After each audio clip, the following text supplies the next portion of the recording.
बच्चों, आज हम पढ़ेंगे पाठ 3 रीना का दिन। हर दिन रीना सुबह जल्दी उठती है, उठकर बिस्तर को ठीक से लगाती है, नीम की दातुन से अपने दांत साफ करती है, साबुन से नहाकर रीना स्वच्छ कपड़े पहनती है। बच्चों, आपको पता है नीम का दातुन क्या होता है? नीम का दातुन नीम की टहनी को तोड़ के बनाया जाता है, जिससे हम अपने दांत साफ करते हैं। अच्छा बच्चों, क्या आप रोज सुबह उठकर अपने दांत साफ करते हो? हमें रोज सुबह उठकर अपने दांत साफ करने चाहिए। इससे हमारे दांत साफ और स्वस्थ रहते हैं। वह अपने बाल में तेल लगाकर कंघी करती है। रीना माँ के बनाए पराठे और सब्जी आनंद के साथ खाती है। रीना माँ के गले लगती है और फिर स्कूल जाती है। स्कूल के रास्ते में रीना अपनी सहेली दीपा से मिलती है। दोनों एक दूसरे से सुप्रभात कहती हैं और हंसती खेलती स्कूल जाती हैं। बच्चों, आपको सुप्रभात का मतलब पता है? सुप्रभात का मतलब होता है आपका दिन अच्छा हो। जब भी हम सुबह किसी से मिलते हैं तो हम उसे सुप्रभात बोलते हैं, यानी हम कहते हैं कि आपका दिन अच्छा हो। इंग्लिश में सुप्रभात को गुड मॉर्निंग भी कहा जाता है। स्कूल में प्रार्थना के बाद रीना अपनी कक्षा में जाती है।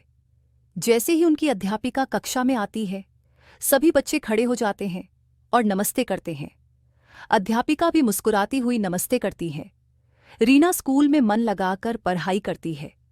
वह अपनी सहेलियों के साथ खेलती है और थोड़ी शरारत भी करती है। बच्चों, सबसे पहले सुबह आकर हम प्रार्थना करते हैं, उसके बाद हम अपनी हाजिरी देते हैं, फिर पढ़ाई करते हैं, आधी छुट्टी में खाना खाते हैं और फिर पढ़ाई करते हैं, है ना? ऐसे ही रीना भी अपने स्कूल में पढ़ाई कर रही थी और अपने दोस्तों के साथ खेल रही थी। घर आकर वह हाथ मुंह धोती है।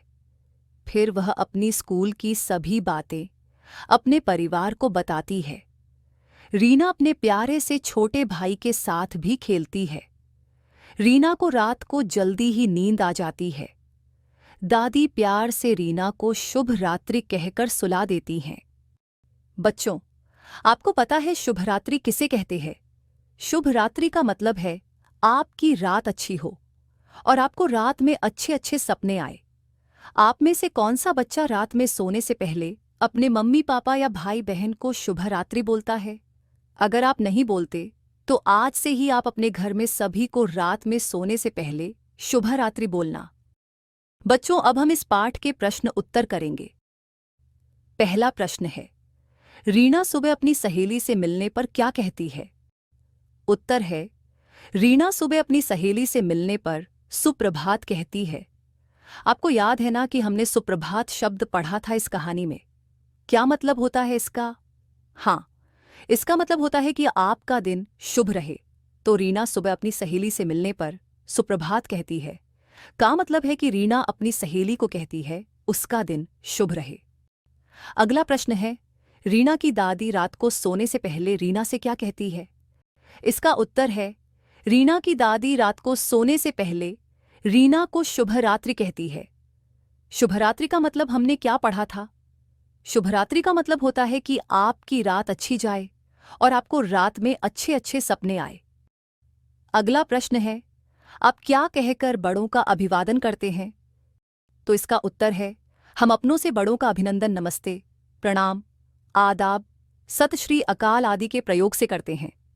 अगला प्रश्न है, घर पर जब कोई अतिथि आते हैं तो आप क्या कहकर उनका स्वागत करते हैं? उत्तर है, घर पर जब कोई अतिथि आए तो हम नमस्ते करते हैं। आइए बैठिए जैसे शब्द कहकर उनका स्वागत करते हैं। ऐसा ही करते हैं ना? जो हमारे घर कोई आता है तो हम उनको बोलते हैं कि आइए बैठिए, उनको नमस्ते करते हैं, उनको पानी पूछते हैं और खाने का भी पूछते हैं ना? शाबाश। अगला प्रश्न है, अगर आपको रास्ते में कोई परिचित जन मिल जाए तो आप क्या कहते हैं? अगर हमें रास्ते में कोई परिचित मिल जाए तो हम उन्हें आप कैसे हैं या कैसी है, आइए घर चलिए जैसे शब्दों का प्रयोग करते हैं ना बच्चों?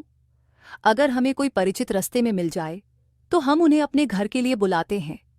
क्या हम जो व्यक्ति जिसे हम नहीं जानते उसके साथ भी ऐसा करते हैं? नहीं करते ना? शाबाश। हम जिन लोगों को हम जानते हैं खाली उन्हीं को हम कहते हैं कि आइए घर चलिए। बच्चों, इस चित्र में हमें क्या करना है? हमें रेखा खींचकर पशु पक्षियों को उनके घर तक पहुंचाना है। आप देख रहे हो, एक तरफ कुछ पशु पक्षी बने हुए हैं और दूसरी तरफ चित्र बना हुआ है जिसमें पेड़, पानी, घोंसला आदि चित्र बने हुए हैं। तो हमें एक एक करके हर पशु पक्षी को उसके घर तक पहुंचाना है। सबसे पहले क्या बना हुआ है? उल्लू। तो उल्लू का घर कहाँ पर होगा? उल्लू का घर होगा पेड़ पर। अगला पक्षी कौन सा है? चिड़िया। तो चिड़िया कहाँ रहती है? चिड़िया रहती है अपने घोंसले में। इसके बाद क्या बना हुआ है? ये खरगोश। खरगोश कहाँ रहेगा? खरगोश रहेगा अपने बिल में। उसके बाद ये किसका चित्र है? गाय का। और गाय कहाँ रहती है? गाय रहती है अस्तबल में, या हम कहते हैं गौशाला में। तो गाय को मिला देंगे गौशाला से। उसके बाद ये क्या बना हुआ है? ये बना है गिलहरी। गिलहरी कहाँ रहेगी? आप देख रहे हो ना, पेड़ पर एक छेद सा बना हुआ है, तो गिलहरी रहेगी यहाँ पर। इसके बाद बना हुआ है मछली। तो मछली कहाँ रहती है बताओ? शाबाश, मछली रहती है पानी में। बच्चों, इस प्रश्न में आपको बताना है कि आप घर में नीचे दिए गए चित्रों में से कौन से काम करते हो और कौन से काम नहीं करते हो। पहले चित्र में लड़की खाना खा रही है, तो आप बताओ, आप घर में खाना खुद खाते हो या आपको कोई खिलाता है? खुद खाते हो ना? शाबाश। अगले चित्र में लड़का अपनी किताबें साफ कर रहा है। हमें अपनी किताबें खुद साफ करनी चाहिए या नहीं करनी चाहिए? करनी चाहिए। अगले चित्र में लड़का ब्रश कर रहा है। हम रोज सुबह उठकर ब्रश करते हैं ना? और आखिरी चित्र में लड़की अपने बाल बना रही है। क्या हम अपने बाल खुद बनाते हैं? सही। बच्चों, आपको ये पाठ कैसा लगा? अगर ये पाठ आपको अच्छा लगा तो वीडियो को लाइक कीजिए और इसी तरह की और वीडियो देखने के लिए चैनल को सब्सक्राइब कीजिए। धन्यवाद।